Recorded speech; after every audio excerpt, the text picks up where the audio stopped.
Hello, अस्सलाम वालेकुम, good evening. वालेकुम सलाम सर, कैसे हैं? ठीक है? जी, शुक्र अल्हम्दुलिल्लाह। आप कैसे हैं? ठीक हैं? सर मैंने आपसे पूछा था, मेरा भाई है इस कंट्री में था 2011 में।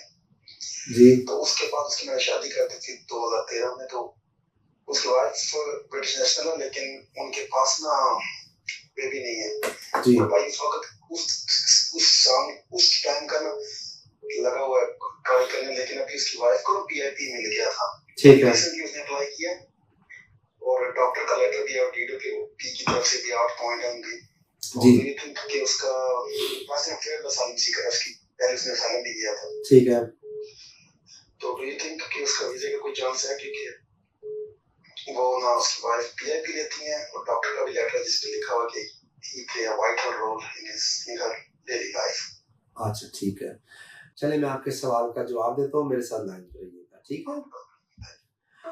अच्छा जी, इनका सवाल ये है, और ये इनका सवाल नहीं, बहुत सारे लोगों का ये सवाल होगा कि अगर यहाँ पे जो है कोई बंदा ओवरस्टेयर है और वो ब्रिटिश सिटीजन से शादी करता है, तो अमूमन लोगों का ख्याल ये होता है कि उसको वीज़ा मिल जाएगा। लेकिन बहुत सारे केसेस के अंदर ऐसा नहीं होता, क्योंकि उसके अंदर जो उसका टेस्ट है, यानी कि जो कानून है, वो ये कहता है कि they would have to prove that it would be they would face very significant difficulties if they have to live together outside of the UK. That is the test of that application.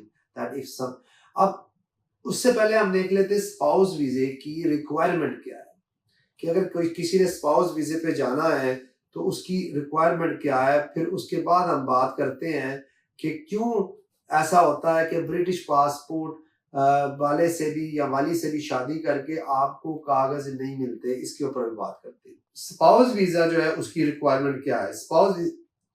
Spouse वीजे की जो requirement है, उन्होंने कहा था कि जी यहाँ पे वो ओवरस्टेयर हैं और उनकी जो शादी है वो ब्रिटिश सिटीजन से हो गई हुई है, लेकिन उनका कोई काम नहीं बन रहा। अब उनकी जो मिसेज हैं वो पीआईपी पे हैं, यानी कि वो स्पेशल किसी बेनिफिट ले रही है। तो क्या इससे कोई फर्क पड़ता है कि नहीं पड़ता? सबसे पहले तो रिक्वायरमेंट क्या है। रिक्वायरमेंट ये है कि जी आपका जो इनकम थ्रेशोल्ड है वो 29,000 मिनिमम होना चाहिए। जो अपेंडिक्स एफएम की रिक्वायरमेंट है वो आपको बता रहा हूँ। 29,000 जो है उसका मिनिमम आपकी पर अनम जो है वो इनकम होनी चाहिए, या खास तौर के बेनिफिट्स हैं उसके ऊपर होना चाहिए। अच्छा, दूसरी रिक्वायरमेंट है अकोमोडेशन होनी चाहिए, प्रॉपर अकोमोडेशन आपके पास जो है वो अवेलेबल होनी चाहिए। नंबर 3 क्या है कि आपका इंग्लिश टेस्ट जो है वो क्लियर होना चाहिए। नंबर 4 पे आ जाता है कि आपका जो स्टेटस है वो यहाँ पे ऐसा होना चाहिए जिसके आप वीजा स्विच कर सके। और इसके अलावा ओबीसी जो क्रिमिनल चार्जेस सूटेबिलिटी में आते हैं, ये भी सारी चीजें होती हैं। अगर इनमें से एक भी चीज पूरी नहीं हो रही तो then you can not make application under appendix FM के। अगर बंदा यहाँ पे ओवरस्टेयर है तो आपको ह्यूमन राइट्स ग्राउंड्स के ऊपर एप्लीकेशन करनी पड़ती, जिसको हम एफएलआर एफपी कहते हैं, further leave to remain based on family and private life. अगर आप फैमिली प्राइवेट लाइफ पे एप्लीकेशन कर रहे हैं तो उस सूरत में आपको ये बताना पड़ता है कि भाई why you and your partner cannot live together outside of the UK। क्या डिफिकल्टीज, क्या प्रॉब्लम्स होंगी आपके केस के अंदर, या आपके भाई के केस के अंदर क्या हो रहा है कि अगर उनकी हेल्थ इजाजत नहीं देती कि वो जाके पाकिस्तान या आउट ऑफ कंट्री रह सकें, तो you have a kind of strong case. However the other option is कि आप अपनी रिक्वायरमेंट पूरी करें, वो अपनी कंट्री वापस चले जाएं और अपना वीजा लेके वहां से आ जाएं। This is a possibility. लेकिन हम we are too scared of going back to our home country and getting a visa out of from there।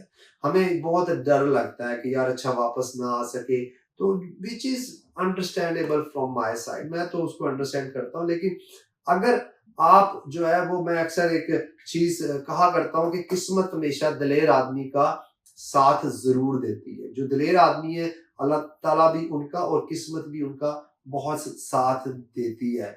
क्योंकि जो अभी सर क्या होगा आगे, क्या होगा, तो उसके लिए अभी आपका सोचने का वक्त नहीं है। क्या होगा, इमिग्रेशन का मसला एक ऐसा मसला है कि आप कल सुबह का नाश्ता भी बाद में करें, पहले आप इसका कोई ना कोई हल तलाश करें। मैं हूं Syed Afaq Hasan, solicitor of England Wales. आप देख रहे हैं UK immigration with Syed Afaq Hasan.